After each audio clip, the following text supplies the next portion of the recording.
writer and the visionary. Really, Janet has, I don't know, I can't put it all into words as well as she can. So we're going to let her take it away and talk to us from her book. She's reading from her book, Shattering the Glass Ceiling. So she'd ask me, you know, should I do this or that? And I said, let's focus on women's issues. Women's issues.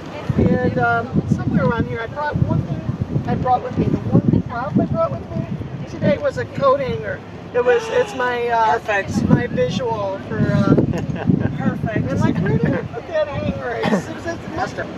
I thought your poem with talking about the beauty of woman was a perfect lead-in to. Oh, thank you for doing that. Thank you very much. And yeah, a press in India asked to do a book of mine, and they did one last year, but the one from this year, John's book, is called Shattering the Glass Ceiling. Oh, there's the hanger. Oh, we've got the hanger. Perfect. Perfect. Sorry, this is so fluid, but perfect. It's a visual. So I'm going to put the hanging thing. So I picked some stuff out. I was going to read them for you, a bunch of different ones. Is that a Porsche? That's what it's for. We got to get the hanger out, man. Here's a visual. Here's a nice visual for you. The first one's called Escaping Rapeugees. I was hoping the world for women was turning the corner, and that the world may finally have evolved to respect us women. How silly of me. Remember, girls, hold your own when alone at night, and don't assume if men give you drinks it's just because they're nice. Some men are good. I know it's true, but that doesn't mean the battle is over and that you can feel safe. Watch your back. Walk fast. Check over your shoulder. You still work harder for less pay than men, and the men probably still expect you to cook and clean for them, birth and raise their babies too, because that's your job, to do everything. And don't forget to smile. I mean, if you think that you are in the clear and have nothing to fear, you can be raped by people you know as well as strangers. Because keep in mind that Europeans now have a name for the Syrian and Muslim refugees they've taken in. Rapeugees. Because Muslim migrant mass sexual assaults seem to be the raping theme as far back as 2016. So, women, do you think you're safe? Think again. Because now we've learned that we can be raped for being nice. So, keep a vigilant eye and keep up the good work, ladies.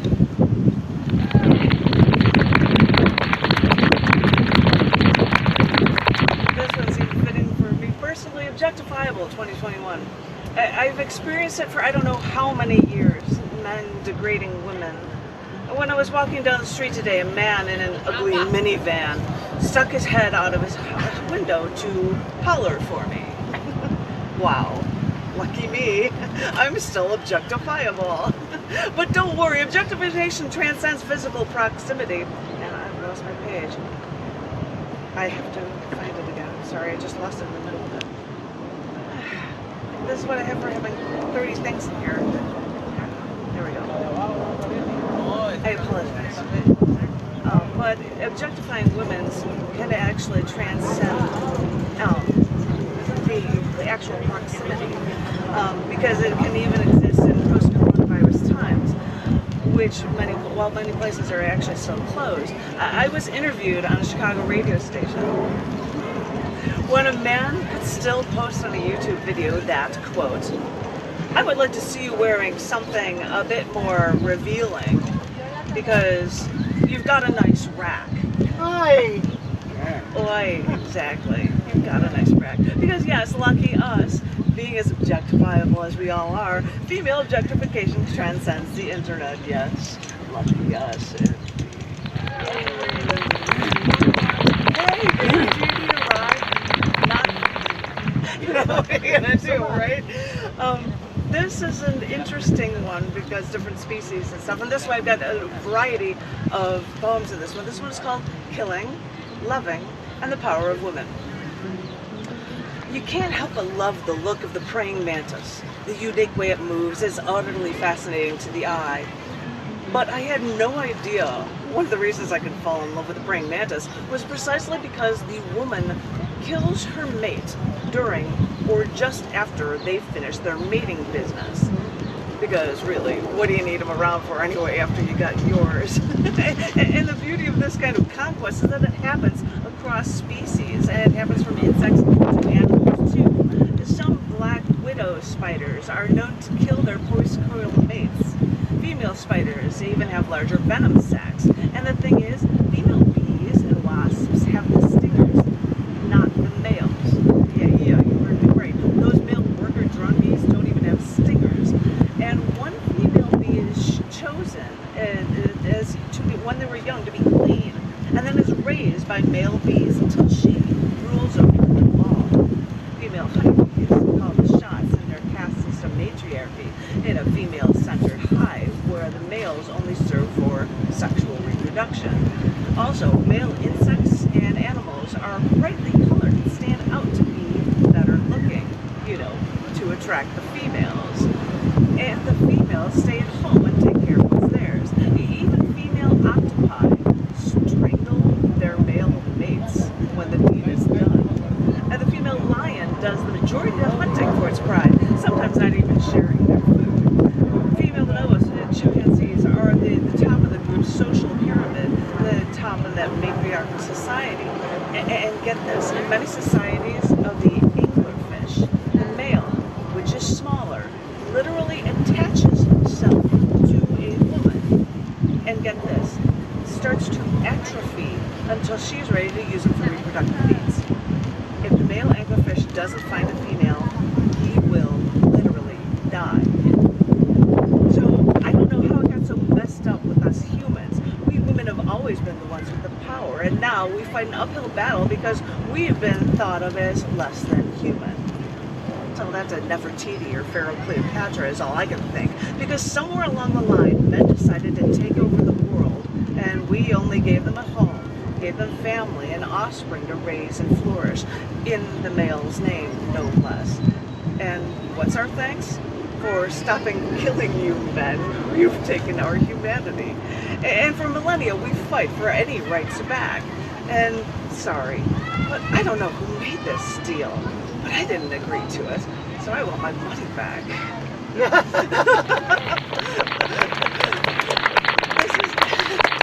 is a small section from a longer poem, In the Air.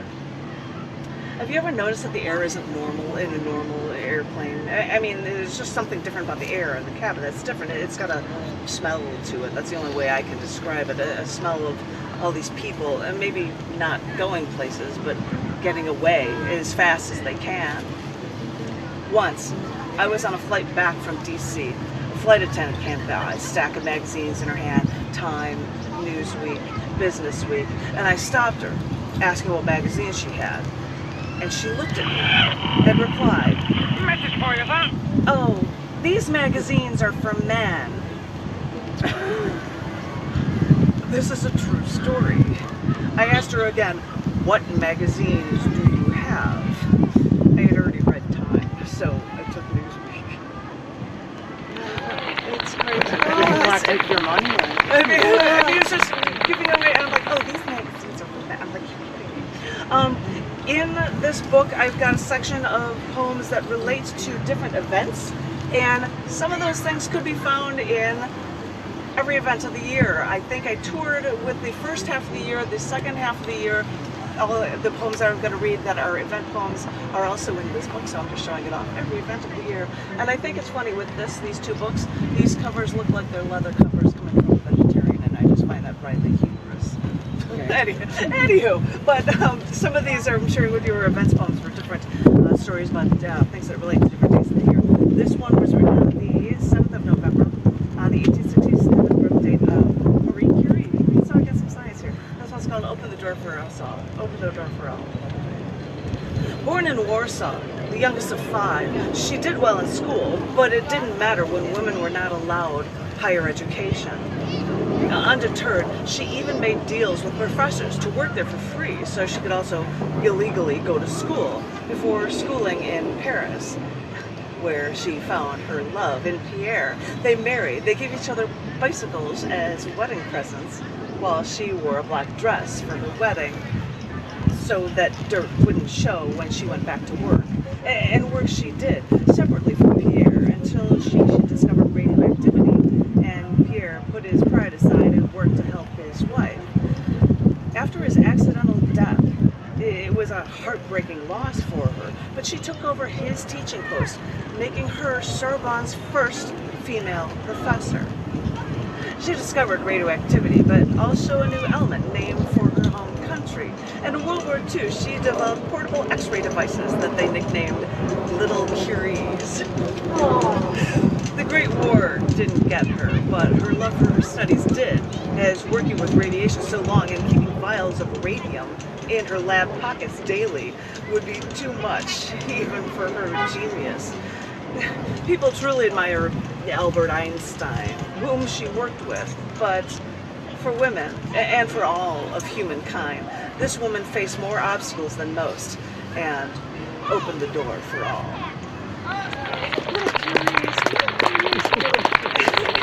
And I think somebody has a book of mine that it might be in that periodic table book as well. Element number 109. This was written on the 29th of August for the 1982 date of the discovery of element 109 Meitnerium. The day it was discovered. This is Meitnerium open for all we women must do. Just he can show it off. There it is. It doesn't have an image though, so it's sad. But yay, book. And it's Twitter length, so it's short. One woman fought a system that didn't allow her schooling. She worked as a scientist. She co-discovered nuclear fission. Nazi Germany then went for her because she escaped with her life. She taught us all we can always search and discover, for this learning and growing is what all we women must do.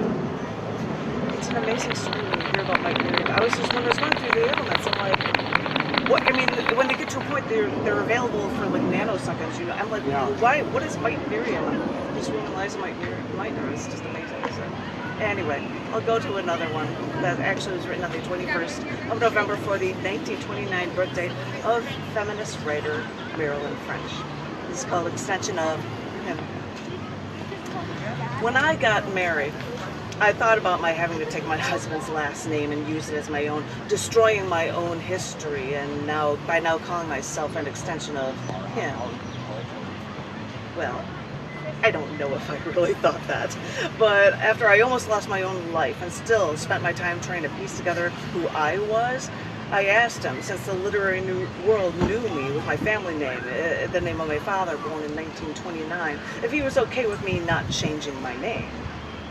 He was fine with it, of course. But looking back, it makes me think of the many ways women have to change who they are to be a supplicant to man.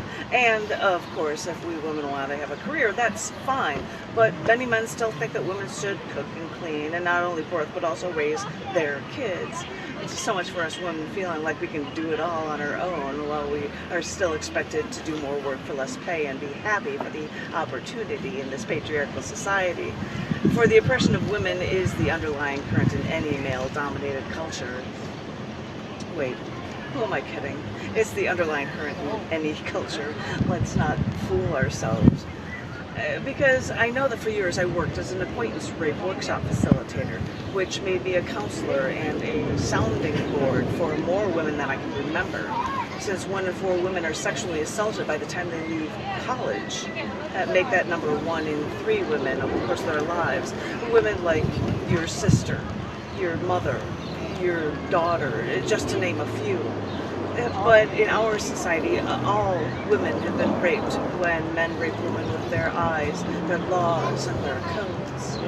Because women have been denied inclusion in history, we have been denied our history, which denies us our present and even a real future.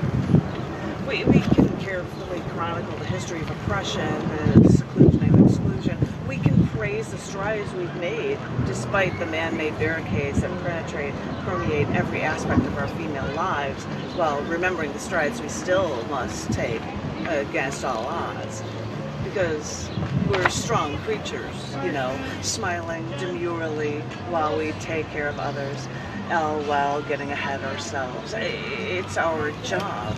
But we've known that all along, and we can take it all on without batting an eyelash. with or without makeup. And whether or not we're reminded regularly of all we fight against in our battles to be good, we feel all the things men have historically imposed upon us, whether or not we're told. All these obstacles are always permanently burned in the backs of our brains, and we still seem to do well, despite those pains the men ingrain in us. So just realize that if you ever notice how well any woman has done, know that everything was accomplished despite that big bully in the room always breathing over her shoulder. For all that hot air breathed down by man reminds us that we can and still beat Goliath.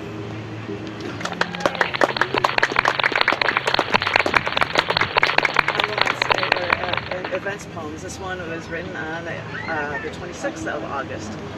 For the 1920 date, the U.S. 19th Amendment was certified, giving women a right to vote. Yay! Yay! All right. This one's called Keep Looking Happy. Women, in theory, should feel pleased when we win battles for our rights. So whatever women do, you keep looking happy. That's what women have to do in this eternal uphill battle. When this country was founded, it was land-owning white men who voted. 50 years before we women gained that right, white men decided that black men once slaves, or descendants of slaves, black men once considered 3/5 of a person, they got the right to vote 50 years before us women. I get it. I shouldn't be so pessimistic. I shouldn't look so negatively at battles we've had to fight so hard to win. I shouldn't think that our only male options to vote for, they decide our fate and make personal choices for us women, and that we have to be happy enough to vote for. I understand. We've come a long way, baby. We women once couldn't attend college, even if we had such a long history from caring for your homes, your food, your children, understanding finances so much more explicitly than you. And yes, us women are running for offices while we're still so underrepresented, and we still face that uphill climb. And yes, we'll keep voting. Thank you for that right now. Because before you know it, we'll have made some changes that you didn't see coming. Because really, when we're done, you'll see that laws that the rest of the world agrees with, laws that treating women as equals, that kind of treatment isn't so unreasonable.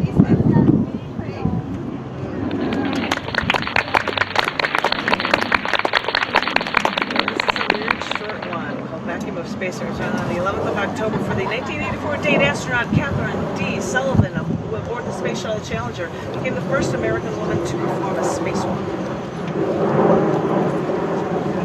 The men kept pushing that envelope. Of course, they had to be first. Because when you stop holding us back, we will surprise you with the power of our minds. And on a day like today, watch me do all that work. Watch me strap into that bulky spacesuit just to walk in the vacuum of space, just so I, for once, will finally feel on my own and no longer feel like I'm under your thumb. Yeah. That's it. Yeah. That's it. This one is something that I had to include just for you guys here, because it was written after hearing about Chicago Tribune news reporter Maureen Dallas Watkins, who, after reporting about female murderers who dressed up, wore makeup, and styled their hair and acted feminine to get out of murder convictions, she then wrote a play about it, which is later adapted into the play Chicago. That was actually about. That's fascinating. So this is a short one. Voluptuous and intelligent too. Too many times, men treated me as if I didn't have a brain. And they objectified me every chance they could take. I was thrown into their male-dominated den, but I learned fast. I had the brains, but I could also use what made men weak. You see, I wore mini skirts, plunging necklines, and padded bras, and I learned how to flip my hair and act ignorant. Because, get a look at this, being intelligent doesn't work with males' notions of objectification. I played my part. I was adored, and my men actually thought that I was a natural blonde. And I knew exactly how to play their game because I could flaunt my wares just enough to make men salivate. I allowed men to adore until I could then show them a thing or two about being intelligent.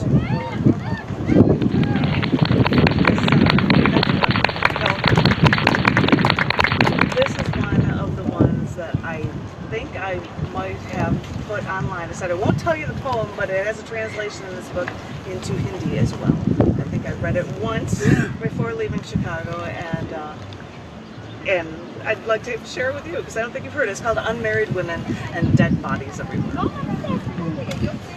The Ganges River in India, the most sacred river to Hindus, is still religiously renowned. But on one day not too long ago, at a tributary of the Ganges River, they discovered 28 bodies. The locals first spotted the corpses when vultures surrounded those bodies as they piled up along the shore. Online news reports explain that the bodies may have been left there when families couldn't afford a burial. And at those same online news sources, lucky you can see video of dogs eating the flesh of the dead. But I was there. I read those newspapers as the Star of India came to me daily, while locals discovered more bodies before they found 104. The local papers explained that this tradition of Palpabra is a custom in some cultures. When unmarried women die, bodies are dumped into the river. Unrecognizably decomposed, more and more bodies of unmarried women kept floating to the surface in just a few days in the sacred Ganges River. I kept looking for an explanation, and all I could think was that this river was supposed to be sacred, and I wondered if this was their effort to give these women a family in the afterlife, putting them in a river they call sacred. Because I know how they view women in India, cover their skins, that they don't talk back. Because even though women are treated like nothing by men there, they'd be less than nothing if they're not married.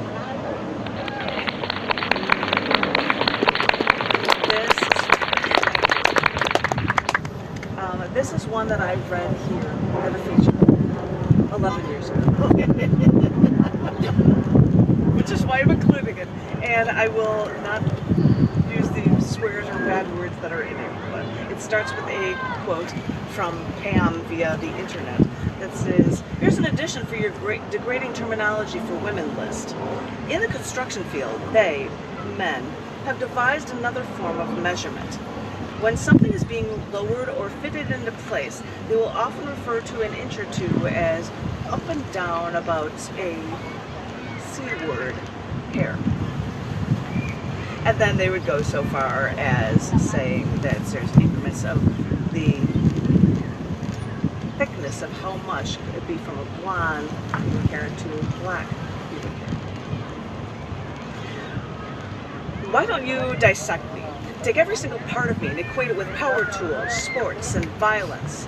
Bang me, screw me, nail me, hammer me, bag me, jump me, shoot it in me. Maybe you can even score. If we're talking about measuring scales, what about the scales that define the way you treat us?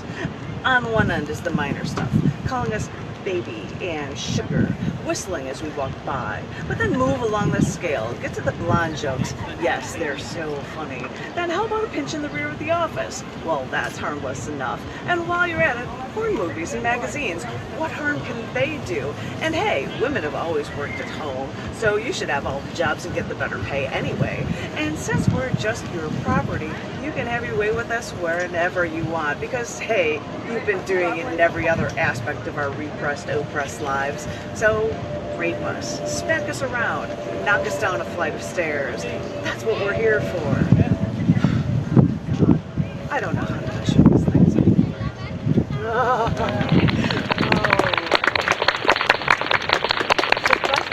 The best palate cleanser I could for the final poem. It's hard when there's so much ink or stuff. Yeah. This is toward the back of the book here, and it is titled, "Oh, She Was a Woman." She was a woman who thought too much. She was a woman who accomplished everything she set out to. She was a woman who wore a crown of thorns. She was a woman who was punished for things she had not done. She was a woman who was strong, who was beautiful, who was beaten down, and she got angry. She was a woman who would walk into a coworker's office, stand on a desk, and do the twist just to relieve corporate boredom.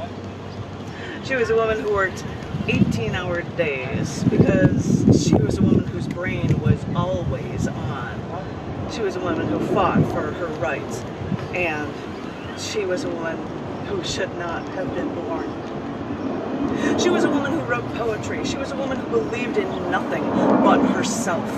And trust me, she deserved more. She was a woman who would jump on hotel beds every time she traveled and booked a room because it was hers, because she could. She was a woman who belched out loud. She laughed too hard. She swore too much, and she grew up too fast. She was a woman who worked on 8 different projects at once and still managed to get them all done on time. She was a woman who never lost control. She planned everything. She demanded perfection, and she always had the answers. She was a woman who raised the pitch of her voice when she was asking for something. She was a woman who never played drinking games because she never needed an excuse to drink. Because she could drink most men under the table. She loved dirty jokes, and she seldom crossed her legs. She was a woman who wanted to feel alive. She was a woman who could not eat something she could not kill. She wrote letters to the editor, and when that wasn't enough, she became an editor because she liked making waves. Because she was a woman who knew all too well that you only have one life to live. Don't do something because it's expected of you. Do it because you are a woman who knows what's right. That golden ring is almost in your grasp. You've got the brains, and believe it or not, you've got the brawn. So don't let anything stand in your way. Yeah.